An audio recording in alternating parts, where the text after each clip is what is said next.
Hello friends, welcome to my channel nursing study. आज की video में हम डिस्कस करेंगे रेस्पिरेटरी सिस्टम और हम इसमें जानेंगे कि रेस्पिरेटरी सिस्टम क्या होता है, ये कैसे वर्क करता है और हमारे बॉडी के कौन कौन से ऑर्गन रेस्पिरेटरी सिस्टम में वर्क करते हैं। तो चलिए शुरू करते हैं। Respiratory system. The cell of the body need energy for all their metabolic activities. तो जैसे कि हम पहले भी डिस्कस कर चुके हैं हम अपनी प्रीवियस वीडियो में कि हमारी बॉडी जो है सारी क्या है, सेल से मिलकर बनी हुई है और इनको अपनी मेटाबॉलिक एक्टिविटी करने के लिए एनर्जी की रिक्वायरमेंट होती है। ठीक है, यानी कि जब ये अपना वर्क करती है तो इसको एनर्जी की ज़रूरत होती है। Most of this energy is derived from the chemical reaction. और इसको एनर्जी कहाँ से मिलती है? जो हमारी बॉडी में केमिकल रिएक्शंस होते हैं उससे इसको मिलती है एनर्जी, और फिर ये अपना फंक्शन करना स्टार्ट करते हैं। Which can only take place in the presence of oxygen. और ये जो केमिकल रिएक्शन होता है ये कब होता है? जब इसे ऑक्सीजन मिलती है, यानी कि जब इसको ऑक्सीजन का इन्वायरमेंट मिलता है।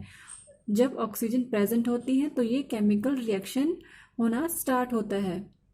The main waste product of this reaction is carbon dioxide. और जो इसका जो वेस्ट मटेरियल होगा, वेस्ट प्रोडक्ट होगा, जब केमिकल रिएक्शन होगा उसके बाद, रिएक्शन होने के बाद जो इसका वेस्ट प्रोडक्ट होगा उसे हम क्या बोलेंगे? कार्बन डाइऑक्साइड बोलते हैं, यानी कि CO2 हम इसे बोलते हैं।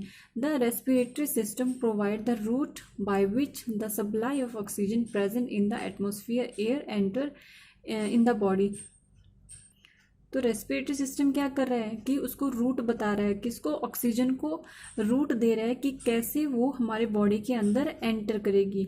एयर कहाँ से मिलती है हमें? एटमॉस्फेयर में। जिस एटमॉस्फेयर में हम रह रहे हैं, सर्वाइव कर रहे हैं, वहाँ से हमें ऑक्सीजन मिलती है और वो ऑक्सीजन जो है हमारी बॉडी के अंदर एंटर करती है और ये रेस्पिरेटरी सिस्टम के थ्रू हमारी बॉडी में एंटर करती है। And it provide the route of excretion by for the carbon dioxide. और ऑक्सीजन जो है बॉडी में जाने के बाद, अपना वर्क करने के बाद, वो कार्बन डाइऑक्साइड के थ्रू जो है वो बाहर निकल जाती है। तो ये था हमारा थोड़ा सा इंट्रोडक्शन रेस्पिरेटरी सिस्टम का। अब हम देखते हैं इसका डायग्राम, उसके थ्रू हम इसके ऑर्गन्स देखते हैं कि कौन कौन से ऑर्गन रेस्पिरेटरी सिस्टम में वर्क करते हैं। तो ये देखिए डायग्राम, ये है ह्यूमन बॉडी और जो ऑर्गन रेस्पिरेटरी सिस्टम के अंडर आते हैं या फिर जो वर्क कर रहे हैं वो है हमारे यहाँ से स्टार्ट होते हैं। ठीक है, यानी कि हमारे जो स्कल है यहाँ से हमारा नेजल कैविटी होती है, यहाँ से स्टार्ट होता है।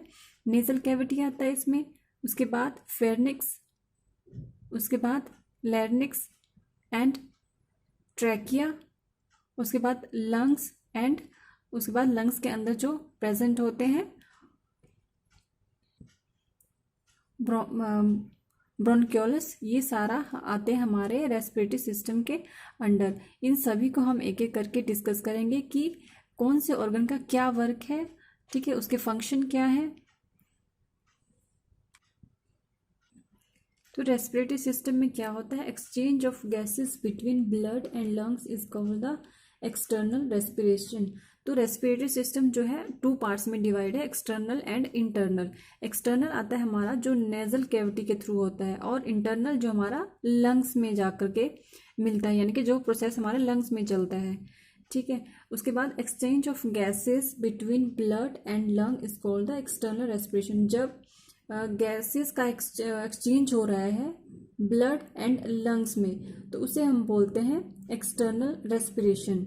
And between blood cell called the internal respiration. और जब ब्लड सेल के अंदर ये प्रोसेस चलता है तो उसे बोलते हैं हम इंटरनल रेस्पिरेशन। उसके बाद आता है क्या क्या ऑर्गन जो है इस रेस्पिरेटरी सिस्टम में वर्क करते हैं। इसमें आता है हमारा फर्स्ट है nasal, pharynx, larynx, trachea, two bronchi, bronchioles, 2 lungs and their covering and the pleura, muscles of breathing, the intercostal muscle and the diaphragm। तो हम इन सभी को एक एक करके डिस्कस करेंगे। सबसे पहले हम डिस्कस करते हैं नोज या फिर nasal cavity. Nose and nasal cavity, position and structure कहाँ पर है नेजल कैविटी का? Nasal cavity is a route of entry of airways. Nasal cavities के थ्रू क्या हो रहा है? एयर हमारे बॉडी के अंदर एंटर करती है। This is divided into 2 equal passage by septum. और आपने देखा होगा कि आपके नोज क्या है, 2 पार्ट्स में डिवाइड होते हैं, ठीक है। यानी कि जो आपके नोज है उसमें 2 छेद होते हैं, यानी कि वो डिवाइड होती है, और वो डिवाइड किससे हो रही है? सेप्टम के थ्रू, ठीक है। यानी कि जो बीच में बना हुआ है सेपरेशन के लिए, उसे बोलते हैं हम सेप्टम। तो ये 2 पार्ट्स में डिवाइड है और सेप्टम के थ्रू ये डिवाइड होती है। The roof of nose formed by the cribriform plate of ethmoid bone. और जो नोज की रूफ होती है वो किससे बनी होती है? सेरिब्रोम फॉर्म प्लेट की एक इथेमॉइड बोन होती है, उससे बनी होती है। एंड सिफेनॉइड बोन, और किससे बनी है? ये सिफेनॉइड बोन से बनी होती है।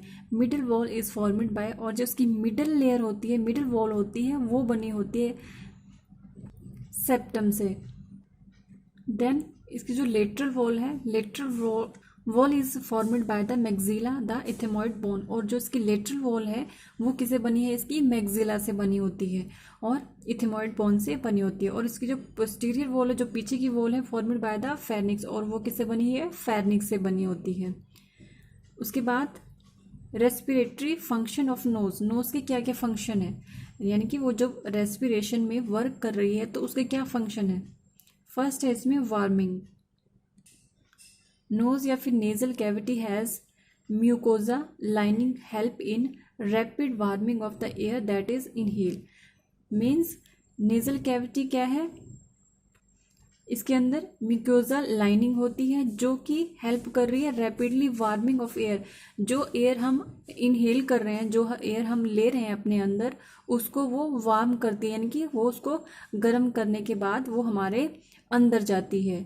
तो यहाँ पर वो एयर को क्या कर रही है? गर्म कर रही है, वार्म कर रही है।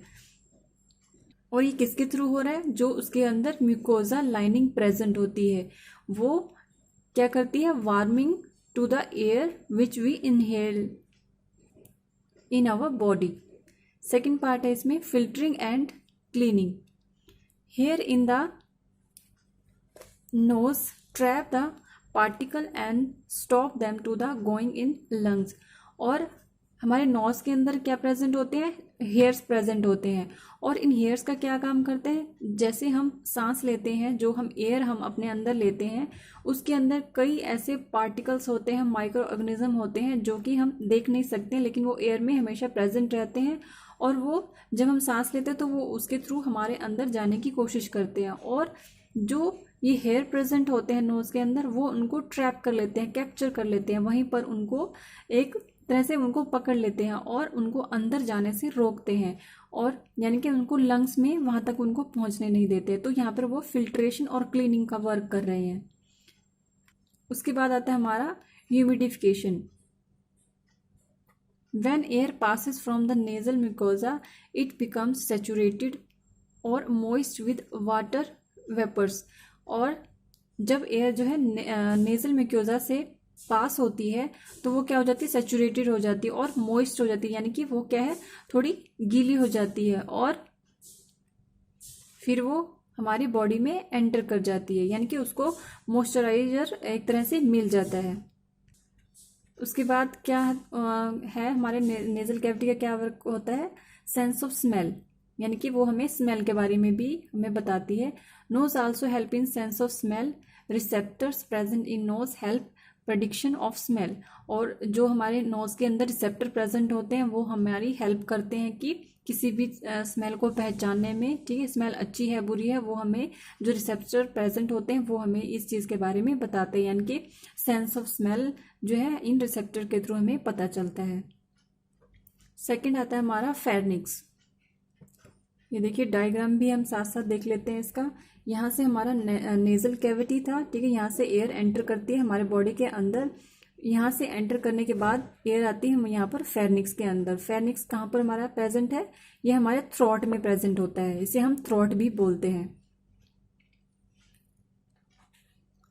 तो फेर्निक्स की पोजीशन कहाँ है? It is also called the throat, इसे हम थ्रोट भी बोलते हैं। थ्रोट मीन्स हमारा जो गला बोलते हैं हम इसे, ठीक है। It is about 12 to 14 centimetre long, और ये कितनी 12 से 14 सेंटीमीटर लॉन्ग होती है। It start from the end of the nasal cavity to larynx, means ये स्टार्ट कहाँ से हो रही है, नेजल कैविटी से स्टार्ट होने के बाद जहाँ से नेजल कैविटी हमारी एंड होती है वहाँ से फेरनिक्स स्टार्ट होता है, और कहाँ तक जाता है हमारा ये, लैरिंक्स तक ये जाता है, फेरनिक्स। उसके बाद हम देख लेते हैं इसका स्ट्रक्चर एसोसिएटेड विद फेरनिक्स, कि कौन कौन से स्ट्रक्चर इससे एसोसिएटेड है। सुपीरियर यानी कि ऊपर से फेरनिक्स क्या है, the inferior surface of the base of the skull, तो ये ऊपर से स्कल से जुड़ा होता है। जो इसका सरफेस है, फेरनिक्स का जो सरफेस है वो स्कल से जुड़ा होता है। देन इंफीरियर नीचे की तरफ, it is continue with the oesophagus, और नीचे की तरफ ये ईसोफेगस तक कंटिन्यू रहता है, यानी कि उससे ईसोफेगस तक ये जुड़ा होता है। पोस्टीरियर पीछे से कैसे दिखता है, ये involuntary muscle and 6 cervical vertebral, और ये क्या है, इनवॉलेंट्री मसल है यानी कि हमारे कंट्रोल में नहीं है, और 6 वर्टिब्रल सर्विकल से जुड़ा होता है। और इंटीरियरली यानी कि आगे से कैसे होता है, wall is incomplete because of opening of the nose mouth, और इसकी जो वॉल होती है वो इनकम्प्लीट होती है। क्यों, क्योंकि जो है नोज और माउथ के साथ ही जुड़ा होता है, और वो हमारी नोज और माउथ क्या है, ओपन होते हैं, तो इसकी कंप्लीट वॉल नहीं बनी होती है।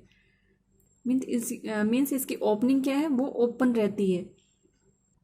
इसके बाद हम इसके पार्ट्स के बारे में बात कर लेते हैं कि फेरनिक्स के अंदर कौन कौन से इसके पार्ट्स आते हैं। On its lateral are the 2 opening of the auditory tube, 1 leading to each middle ear, means इसकी जो लेटरल वॉल है उसमें इसकी 2 यानी कि 2 ओपनिंग होती है, और वो कहाँ तक होती है, हमारे मिडल ईयर तक ये यानी कि दोनों कानों के बीच तक ये रहता है। Then there are the 3 part, इसके 3 पार्ट्स होते हैं फेरनिक्स के, नेजोफेरनिक्स, ओरोफेरनिक्स एंड लेरिंगोफेरनिक्स। तो फर्स्ट हम डिस्कस करते हैं पहले nasopharynx. This lies behind the nose laterally, means जो हमारी नेजल कैविटी जहाँ पर हमारी एंड हो रही थी बिल्कुल नोज के पीछे जो फर्स्ट पार्ट है इसका नेजोफेरनिक्स उसे बोलते हैं। It has 2 opening from the auditory tube on each side, और इसकी 2 ओपनिंग होती है, ठीक है, ऑडिटरी ट्यूब के दोनों साइड में इसकी 2 ओपनिंग्स होती हैं। देन सेकेंड आता है इसमें oropharynx, this lie behind the oral cavity और माउथ। उसके बाद नेजल कैविटी से के बाद हमारा आ जाता है नोजोफेरनिक्स आता है, उसके नीचे आता है ओरोफेरनिक्स, जो कि किसके पीछे, हमारे माउथ के पीछे है, या फिर ओरल कैविटी भी हम इसे बोल सकते हैं, उसकी बिल्कुल पीछे होता है। During swallowing soft palate and the uvula are pushed upward sealing nasal cavity, means जब हम स्वेलिंग करते हैं यानी कि कुछ खाते हैं चबाते हैं तो उसमें क्या वर्क करता है, हमारा सॉफ्ट पैलेट और वल्वा वर्क करता है, और जो कि पुश करता है अपवर्ड की तरफ, यानी कि सीलिंग ऑफ नेजल कैविटी की तरफ वो पुश करता है, जहाँ पर क्या प्रेजेंट होता है, हमारा ओरोफेरनिक्स प्रेजेंट होता है।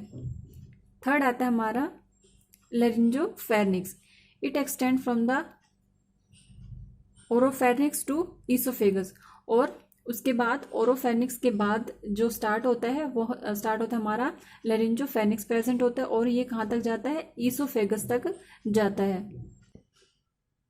ये देखिए हमारे नेजल कैविटी का ये डायग्राम कि कैसे ये जो है बना हुआ है। ये हमारा नेजल कैविटी है पूरा, यहाँ से लेकर यहाँ तक। इसके बाद यहाँ से हमारा ओरल कैविटी आता है यानी कि माउथ आता है। ये हमारा हार्ड पैलेट है, ठीक है। ये मैक्सिला फ्रंटल बोन आ जाता है। ये देखिए यहाँ से आकर के यहाँ पर आता है हमारा नेजोफेरनिक्स, और यहाँ पर है हमारा opening of the auditory tube. और ये देखिए यहाँ से ये नेजो कैविटी के एंड में होता है नेजोफेरनिक्स। उसके बाद हमारा आ जाता है यहाँ पर बिल्कुल ये ओरल कैविटी के एंड पर हमारा आता है ओरोफेरनिक्स, और इसके बाद स्टार्ट होता है हमारा ईसोफेगस, और उसके यहाँ से लेकर जो एंड हो रहा है ईसोफेगस तक हमारा प्रेजेंट होता है लेरिंजोफेरनिक्स। उसके बाद हम बात करते हैं इसके स्ट्रक्चर के बारे में। The wall of the pharynx contain the several types of tissue, और जो इसकी फेनिक्स की वॉल बनी होती है वो काफ़ी सारे टिश्यू से बनी होती है। फर्स्ट इसमें आता है mucus membrane lining. In mucosal lining has different cell on the different part. Means जो म्यूकोजल लाइनिंग है वो क्या है, डिफरेंट डिफरेंट सेल से मिलकर बनी हुई है। At nose it has ciliated columnar tissue, और जो नोज होती है वो क्या है, सिलिएटेड कोलुमनार टिश्यू से बनी होती है। In oropharynx and laryngopharynx it is made up of stratified squamous epithelium. और जो रिंजोफेनिक्स है और जो लिंजोफेनिक्स है वो किससे बनी हुई है, स्ट्रेटिफाइड स्क्वेमस एपिथेलियम टिश्यू से बनी हुई है। देन सब म्यूकोजा आता है, इसमें सेकंड पार्ट है, दिस इज बेलो एपिथेलियम। ये एपिथेलियम के बिल्कुल नीचे आता है। It is helpful in protection against infection, और ये किस में हेल्प कर रहा है, हमारा किसी भी तरह के इन्फेक्शन से बचाने में हमारी हेल्प करता है। Smooth muscle, these muscle help in the pharynx so breathing is not impaired. और इसमें प्रेजेंट स्मूथ मसल जो प्रेजेंट होती है वो ब्रीदिंग में हेल्प करती है। देन इसके बाद आता है हमारा ब्लड सप्लाई की। इसमें ब्लड की जो है सप्लाई वो कैसे हो रही है। Arterial supply is through the several branches of pharyngeal artery, और इसमें जो ब्लड की सप्लाई हो रही है वो क्या है, several branches of pharyngeal artery जो है इसको ब्लड की सप्लाई करते हैं। Venous return through internal jugular veins, और ब्लड जो रिटर्न हो रहा है जगुअर वेन्स के थ्रू रिटर्न हो रहा है। Nerve supply is through pharyngeal plexus, means जो नर्व्स की सप्लाई हो रही है वो किसके थ्रू हो रही है, फेरिंजियल प्लेक्सिस के थ्रू इसमें नर्व्स की सप्लाई हो रही है। देन फंक्शन क्या है इसमें, फेनिक्स के जो फंक्शन है वो डिस्कस कर लेते हैं। Passages of air and food, pharynx is involve in both respiration of digestive system. Means pharynx का क्या वर्क है, ये दोनों ही यानी कि रेस्पिरेशन में भी वर्क कर रहा है और डाइजेस्टिव सिस्टम में भी ये हेल्प कर रहा है। As air and food both pass through it, यानी कि दोनों चीज़ें क्या है, यानी कि अगर हम कुछ भोजन खाते हैं तो वो भी फेनिक्स के थ्रू होते हुए ईसोफेगस से हमारे डाइजेस्टिव सिस्टम में चला जाता है, और जो हम एयर लेते हैं वो भी हमारे फेनिक्स के थ्रू ही अंदर जा रही है। तो फेनिक्स क्या है, दोनों में हेल्प कर रहा है। और क्या क्या फंक्शन है इसमें, hearing, auditory tube extend to nose from ear. जो ऑडिटरी ट्यूब हमने जो अभी डायग्राम में देखी थी वो क्या है, एक्सटेंड हो रही है, बढ़ रही है, आगे है कहाँ से, नोज से लेकर ईयर तक। Which maintain the pressure in air and protect tympanic membrane from any harm during change in atmosphere pressure। Means ये क्या कर रही है, मेंटेन करती है प्रेशर को, जो एयर पर जो कि मतलब एयर में जब कोई प्रेशर पड़ता है तो उसको वो मेंटेन करती है, और जो इसमें टाइम्पेनिक मेम्ब्रेन होती है उसको भी ये क्या करता है, प्रोटेक्ट करता है, ताकि इसमें जब भी कोई भी एटमॉस्फेयर में कोई चेंज हो या किसी भी तरह के कोई हार्म उसमें पहुंच रहा हो तो वो उसको प्रोटेक्ट कर सके। तो फेनिक्स का ये वर्क है। Then protection, tonsil provide the antibodies in response to any swallowed antigen which kill the antigen. तो इसका क्या काम है, जो उसमें टॉन्सिल्स प्रेजेंट होते हैं वो क्या करते हैं, एंटीबॉडीज बनाते हैं। जैसे ही हम जो है कोई भी खाना खाते हैं या एयर लेते हैं तो कोई भी माइक्रो ऑर्गेनिज्म है जो सबसे पहले जाकर के इन टॉन्सिल से जाकर के वो टकराता है, और टॉन्सिल क्या करते हैं, उनको वहीं पर कैप्चर कर लेता है और वहीं पर उनको किल कर देता है। तो वो क्या है, एक तरह का एंटीबॉडीज बना रहा है जो कि प्रोटेक्शन हमें प्रोवाइड करा रहा है। तो गाइज आज की वीडियो में हम इतना ही डिस्कस करेंगे। नेक्स्ट वीडियो में हम लैरिंक्स एंड ट्रैकिया के बारे में डिस्कस करेंगे। तो आई होप आपको अभी तक का ये टॉपिक जो है समझ में आ गया होगा। तो इसके बाद हम नेक्स्ट वीडियो में इसको आगे कंटिन्यू करेंगे। तो अभी आप इसको अच्छे से पढ़िए, समझिए और डायग्राम भी बनाइए। तो आज की वीडियो में बस इतना ही। Thank you for watching guys.